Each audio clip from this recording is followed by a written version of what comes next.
Evening बेटा। प्रियंका।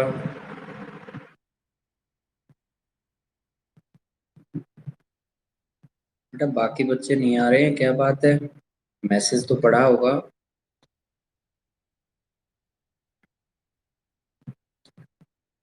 बेटा अब आपकी तबीयत ठीक है? ओके। ठीक है, हम थोड़ा पढ़ाते हैं, अगर वो बच्चे आएंगे तो वो भी जुड़ जाएंगे हमारे साथ। ठीक है, ध्यान दीजिएगा, पेज नंबर हम 1।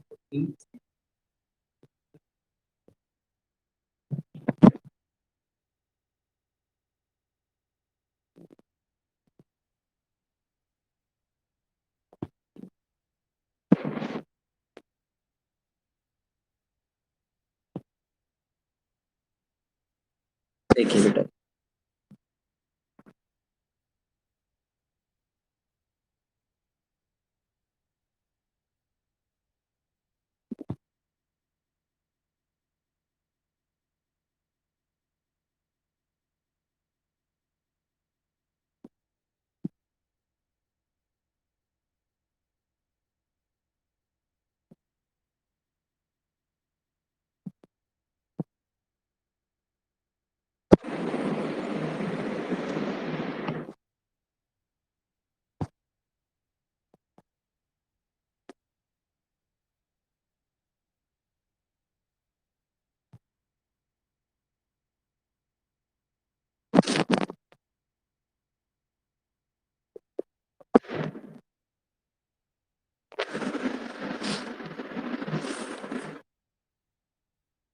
बेटा इसमें जो वीडियो आपको दिख रहा है वो अक्षरों में दिख रहा है या नहीं दिख रहा है?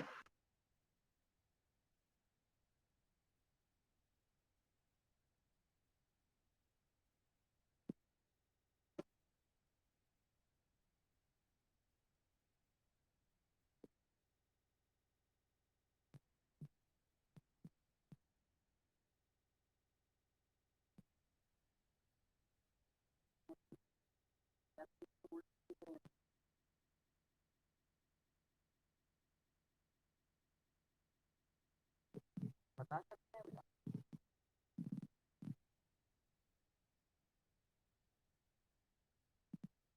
यहाँ से तो ऐसा क्यों हो रहा है जैसे आपको उल्टे दिख रहे हो?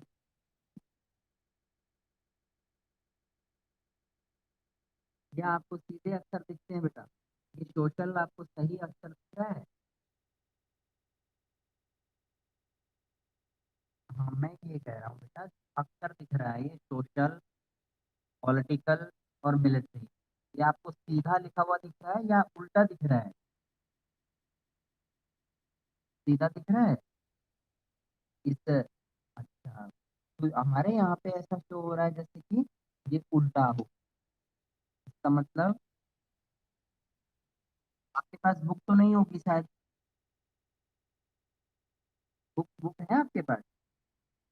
हाँ, तो मैं तो बेटा इस फ़ोन की वीडियो की बात कर रहा हूँ कि वीडियो में आपको जो दिख रहा है, ये जो लेटर्स हैं, ये सीधे दिखते हैं या फिर उल्टे दिख रहे हैं? ठीक है, ठीक है, ठीक है। मैं सोच रहा था हूँ। देखिए बेटा इसमें अमॉन्ग द मंगोल, मंगोलों के साथ-साथ एंड मैनी अदर नोमैडिक दूसरे और यायावर समुदायों की ही तरह ऑल द एबल बॉडीड, सभी तरह के जो भी योग्य इस तरह की संस्थाएं थी या योग्य इस तरह के यायावर समूह, adult males of the tribe bore arms, और जो भी वयस्क पुरुष हो जाते थे वो इस तरह के सैनिक कार्यों में जुट जाते थे। दे कॉन्स्टिट्यूटेड द आर्म्ड फोर्सेस, वे इस तरह की सैन्य बलों को संगठित कर देते थे। व्हेन द ओकेजन डिमांडेड, जब भी कभी किसी इस तरह के अवसर की तलाश होती थी या समय समय पे इस तरह का अवसर आता रहता था कि सैन्य बल की जरूरत होती थी। Unification of the different Mongol tribes, और अलग अलग कबीलों का इकट्ठा किया जाना, यानी अलग अलग कबीलों को इकट्ठा किया गया था उस समय पर। And subsequent campaign against diverse people, और अलग अलग नस्ल के लोगों या अलग अलग जाति के लोगों के खिलाफ सैन्य अभियान आयोजित किए गए थे। Introduced new members into Genghis Khan's army, complicating the composition of this relatively small. और यहाँ पे ये बताया गया है कुछ ऐसे भी लोग उनकी सेना में जुड़े हुए थे, गेंगिस खान की सेना में, चंगेज खान की सेना में, जो एक तरह से नए सदस्य होते थे या उनकी कोई नस्ल उनसे मैच नहीं होती थी, अलग तरीके से रहने वाले लोग भी उनके साथ मिले हुए थे।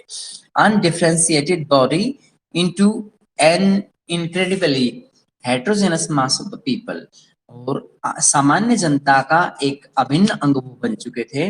यानी इस उनका उनकी नस्लें अलग होती थी, उनका धर्म अलग होता था, लेकिन फिर भी वो चंगेज खान की सेना में जुड़े रहते थे। It included groups like the Turkish Uighurs, इसमें तुर्क उइगुर मुसलमान, who had accepted this authority willingly, जिन्होंने अपनी इच्छा से और चंगेज खान की गुलामी को स्वीकार कर लिया था।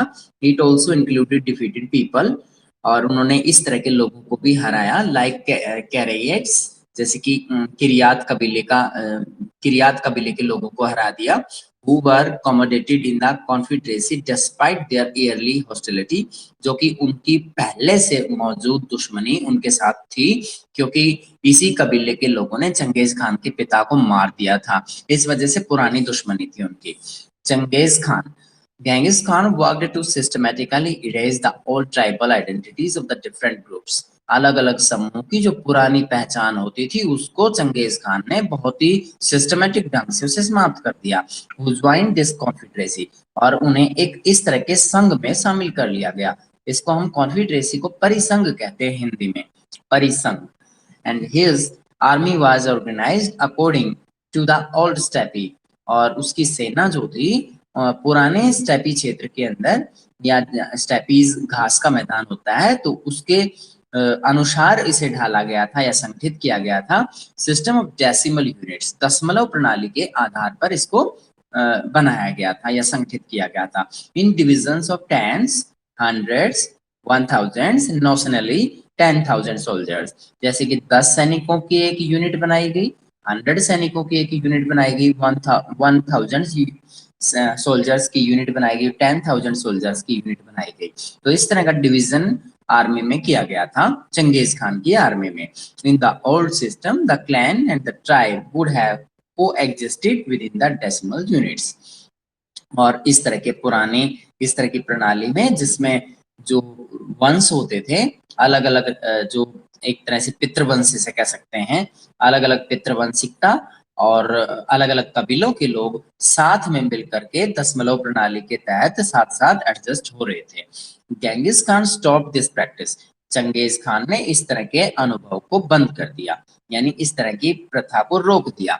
He divided the old tribal grouping, उसने पुराने कबीलों के समूह को बांट दिया, distributed their members into the new military units, और नई सैन्य इकाइयों में उनके सदस्यों को बांट दिया। Any individual who tried to move from his or her allotted groups without permission receives harsh punishment, और उसकी परमिशन के बगैर अगर कोई भी कैंडिडेट एक जैसे किसी भी पुरुष या स्त्री ने जो ग्रुप उन्हें प्रदान किया गया है, जो समूह उसे प्रदान किया गया है, अगर उस समूह से उसे भागने की कोशिश की तो उसको बहुत ही सख्त पनिशमेंट दिया जाता था। The largest unit of soldiers, सैनिकों की सबसे बड़ी इकाई को अप्रोक्सीमेटली 10,000 सोल्जर्स, 10,000 सैनिक जिसमें लगभग होते थे, उसको तुमन के नाम से जाना जाता था। Now included fragments group of people from A variety of different tribes and clans, और अलग अलग तरह के कबीलों और पितृवंश के हिसाब से अलग अलग समूह का इस तरह से एक विजातीय समूह भी बनाया गया था। This altered the old steppe social order integrating different lineages, और इससे पुराने स्टेपी क्षेत्र के अंदर जो समाज का संगठन था वह पितृवंशिकता, अलग अलग पितृवंशिकता की पहचान को समाहित कर रहा था, यानी आपस में जोड़ रहा था। And clan the providing them with a new identity, और उसे एक नई पहचान भी दिला रहा था। Derived from its progenitor Genghis Khan, क्योंकि चंगेज खान इसके प्रणेता थे। The new military contingents were required to serve under his 4 sons, और नई सैन्य इकाइयों को पूरी तरीके से उसके 4 बेटों के नियंत्रण में रखा गया था। Specially chosen captains of his army units called Noyan, और विशेष तौर पे सेना के प्रमुख चुने गए थे, उन्हें नोयान के नाम से जानते थे। Also important within the new realm were a band of followers who had served Genghis Khan loyally through grave adversity or many years। यहाँ पे बताया गया है कि इससे भी ज्यादा महत्वपूर्ण ये था, new realm were A band of followers, उसके अनुयायी जो थे वो एक नया बहुत ही मजबूत संबंध मान के चल रहे थे। वो had served Genghis Khan loyally, जिन्होंने भी चंगेज खान को बहुत ही वफादारी के साथ सेवा की थी। थ्रू ग्रेव एडवर्सिटी और एंड मैनी ईयर्स, यानी बहुत वर्षों तक उन्होंने चंगेज खान की बहुत ही वफादारी से सेवा की थी। तो वो अपने आप को एक बहुत ही स्ट्रॉन्ग बॉन्ड मान रहे थे, किसके साथ? चंगेज खान के साथ। Genghis Khan publicly honored some of these individuals as his blood brothers। चंगेज खान ने अपने कुछ लोगों को इस तरह की उपाधियों से, इस तरह के मान सम्मान से उन्हें अलंकृत किया, जैसे ब्लड ब्रदर्स, जैसे सगा भाई जिसको आंडा कहा जाता था, यट अदर्स, और दूसरों को free man of a humbler rank, जैसे फ्री मैन का दर्जा दिया, were given special ranking as his bondsman, और अलग अलग उनके संबंध मजबूती के हिसाब से उनको जैसे नौकर भी उसमें बुलाया गया, जैसे सर्वेंट जो होते हैं, सर्वेंट का काम करने वाले, तो उन्हें नौकर भी बुलाता था। A title that mark their close relationship with their master, जिसमें ये नौकर का टाइटल इसलिए रखा गया है, इसका शीर्षक इस चीज को बताता है कि स्वामी का और उसके साथ में बहुत ही गहरा संबंध है। This ranking did not preserve the right of all clan chieftains, ये पुराने सरदारों को के अधिकारों का नए जो रैंकिंग जारी की गई थी उससे कोई उनका अधिकार सुरक्षित नहीं रह पाया पुराने सरदारों का। The new aristocracy derived it's status, और नई जो अभिजात वर्ग जो है उस समय देखने में आया। From A close relation with the great Khan of the Mongol, जो कि मंगोलों के महान खान के साथ में उनके संबंध बहुत अच्छे रहे। इन दिस न्यू हिरार्ची, और इस तरह के नए राजवंश के दौरान इस तरह की जो एक राजवंशिता का जो नियम होता है या वंशानुगत जो सिस्टम होता है उसको हिरार्ची बोला जाता है। नए वंशानुगत नियमों के अनुसार क्या था, Genghis Khan assigned the responsibility of the governing the newly conquered people और टू हिज फोर्सन्स। उसने अपने नए मतलब अपने उन क्षेत्रों को खास तौर पर उसने क्या कर दिया, असाइन कर दिया अपना जो भी काम था, जो रिस्पांसिबिलिटी थी, जो जिम्मेदारियां थी क्षेत्रों की विभिन्न अलग अलग स्टेट्स की, तो उनको चारों बेटों को दे दिया जो नए जीते गए प्रदेश होते थे उनका। यानी नए जीते हुए प्रदेशों की रिस्पांसिबिलिटी, उनकी जिम्मेदारी उन 4 बेटों में बांट दी। These comprise the 4 उलूस, और इन्हें 4 उलूस के नाम से इसको मतलब संगठित किया गया है। Term that did not originally mean fixed territories, और इसका मुख्यतः मीनिंग ये था कि जिसका निश्चित जो है क्षेत्र, निश्चित क्षेत्र का मीनिंग इस उलूस से लिया गया है कि पर्टिकुलर रीजन है ये उस व्यक्ति का है, जैसे उस शासक का है। इस तरीके से ये इसके मीनिंग में यूज होता था। उलूस का मीनिंग था फिक्स्ड टेरिटरीज, यानी निश्चित क्षेत्र। Genghis Khan's lifetime was still the age of rapid conquest and expanding domain. चंगेज खान का जो जीवन था बहुत ही तेजी से उसने जीत हासिल की, बहुत बड़ा साम्राज्य संगठित किया और अपने विचारधारा को भी उसने फैलाया। Where frontiers were still extremely fluid, और उसके सीमावर्ती जो क्षेत्र होते थे, सीमाएं जो होती थी वो और आगे बढ़ती रहती थी। फॉर एग्जाम्पल, जैसे कि उदाहरण के जरिए हम समझ सकते हैं, the eldest son Jochi received the Russian steppes. Jochi जो उसका सबसे बड़ा बेटा था, तो उन्होंने रसिया क्षेत्र से प्राप्त किया, क्या प्राप्त किया, but the farthest extent of his territory, जो कि उसके अपने क्षेत्र की सबसे दूर की यूनिट होती थी रशियन स्टेपीज। और रशियन स्टेपीज जोची जो कि उसका सबसे बड़ा बेटा था उसने उसे प्राप्त किया था, यानी जोची ने प्राप्त किया था रशियन क्षेत्र का स्टेपी क्षेत्र। अब आता है ulus was interminate, it extended as far west as his horse could roam. और यहाँ पे बताया गया है कि यहाँ ये बहुत ही ज्यादा दूरी पर होता था, जहां पर कई दिनों तक उसके घोड़े चलते थे तब जाकर के पहुंच पाते थे। द सेकंड सन, उसका जो दूसरा बेटा था Chagatai, was given the Transitional steppe and lands north of the Pamir mountains, adjacent to those of his brother। और यहाँ पे बताया गया कि जो उसका दूसरा बेटा था चगताई, उसने ट्रांसियोना का स्टेपी क्षेत्र जीत लिया और पामीर पर्वत श्रृंखलाओं के आसपास का जो उत्तरी भूभाग था वो सारा जीत करके और अपने भाइयों को दे दिया।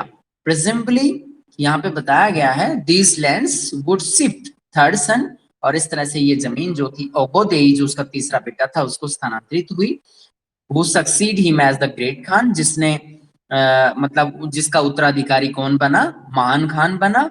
On the accession the prince established his capital at Karakorum, जिसने मतलब राजकुमार ने अपने राज सिंहासन पर बैठते ही कराकोरम को अपनी राजधानी बनाया। द यंगेस्ट सन तोलोय, और जो सबसे छोटा बेटा था उसका नाम था तोलोय, चंगेज खान का सबसे छोटा बेटा।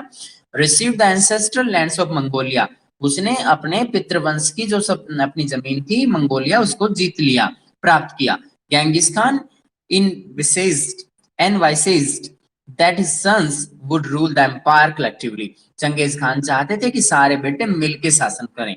And to underline this point, और उसके बताए हुए मार्ग के अनुसार काम करें। मिलिट्री कंटिजेंट्स तमाम of the individual princes were placed in each ulus, लेकिन समय के साथ उनमें मतभेद बढ़ा और इस तरह के इन्हीं राजकुमारों के अलग अलग क्षेत्र के अंदर उन्होंने उन्हें स्थापित कर दिया। The sense of dominion shared by the member of the family was underlined at the assembly of the chieftains, और इस तरह के जो अधिराज्य उनको दिए गए थे वो परिवार के सभी सदस्यों के सामने दिए गए थे और एक सरदारों की सभा के अंदर ऐसा किया गया था। इसको कुरिलताई बोला जाता था।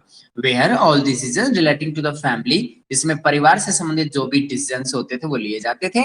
और the state for the fourth coming season, और आने वाला जो भविष्यवाणी होती थी, किस तरह की ऋतु है या आने वाला मौसम कैसा रहेगा, उससे संबंधित जैसे मौसम के बदलते हालातों के अनुसार वो जैसे सर्दी आती थी तो वो कैंपेन के लिए निकल जाते थे। डिस्ट्रीब्यूशन ऑफ प्लंडर, जो उन्होंने लूटा है, जो लूट का माल उन्हें मिला है उसको बांट लेते थे। पास्चर्स लैंड्स, और इसके अलावा चरागाह भूमि को बांटते थे। एंड सक्सेशन, और उत्तराधिकार भी किसी शासक को मिलता था। वर्क कलेक्टिवली टेकन, और सब ये मिल करके इस तरह का ये ग्रहण करते थे। यहां तक बताओ बेटा, कोई प्रॉब्लम है तो बता सकते हैं। अभी आप सिर्फ 2 ही बच्चे आए हो। हाँ बेटा मधु बोलो। यहाँ आज ये बच्चे और क्यों नहीं जुड़ पाए? सुबह बेटा हम स्कूल गए थे, वहां पे रिजल्ट बनाना था, इस वजह से तो वो उस टाइम नहीं हो पाया। तो आप इस इतना करें बेटा, इस टॉपिक को यहाँ तक पढ़ें और बेटा क्वेश्चन आंसर जरूर राइट करें, ठीक है बेटा? कोई प्रॉब्लम है तो पूछिएगा, इस टॉपिक में कुछ समझ में नहीं आया हो, ठीक है बेटा? अब आप लीव कर सकते हैं।